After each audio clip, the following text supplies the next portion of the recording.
Welcome to de Achelse Kluis, a place for you to enjoy impressive nature, blissful silence, and delicious beer.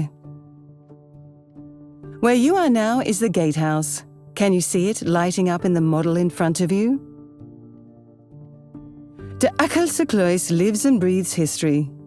Over the centuries, groups of residents have come and gone, building, repairing, and expanding. This has resulted in a unique site. The story of de Kluis begins in the 17th century. Religious wars have divided the Netherlands into a Protestant north and a Catholic south. The two areas correspond roughly to the Netherlands and Belgium today.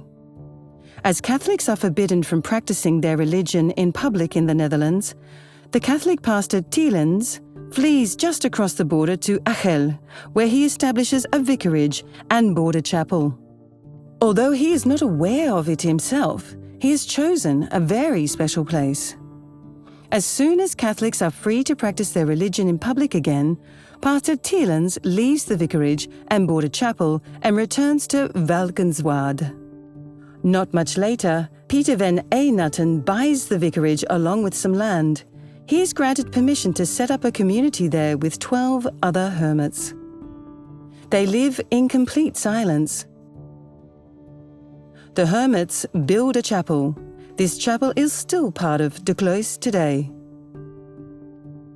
They turn the untamed wilderness around de Kluis into a pleasant and fertile place. But then comes the French Revolution. The hermits are forced to leave. The site is left empty for the next 50 years.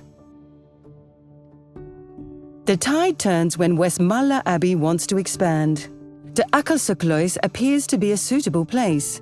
The buildings are thoroughly restored, and shortly afterwards, 26 monks resume the religious way of life there. The monks follow the rule of Saint Benedict, ora et labora, pray and work. They come together 7 times a day to pray. They work the fields, raise livestock, and are proficient in all sorts of crafts. De Kluis is almost entirely self-sufficient. The monks are not allowed to talk. When they wish to communicate, they use hand gestures.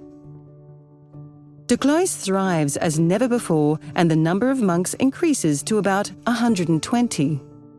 During this flourishing period, a neo-Gothic church is built.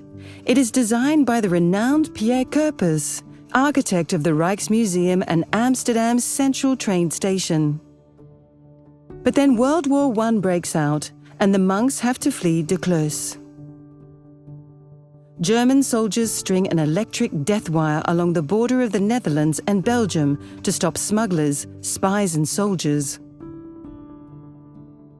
World War II is not kind to de Kluis either. De Kluis falls into the hands of the German occupiers, and the monks are once again forced to flee.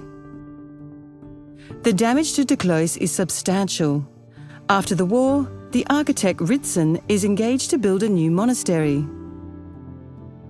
Only some of the planned constructions are actually built.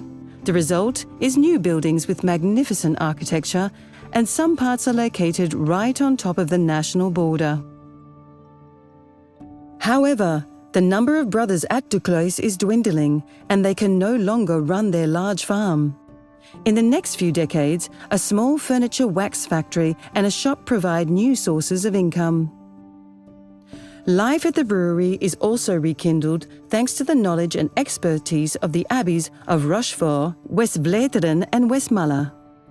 Throughout its history, the monks of de Achelse Kluis have exhibited great resourcefulness. But the last 2 monks leave the monastery in 2020. Even though the last residents have left, this place still radiates tranquility. After centuries of religion, silence and contemplation, it is now up to us to give this place a new, worthy lease of life.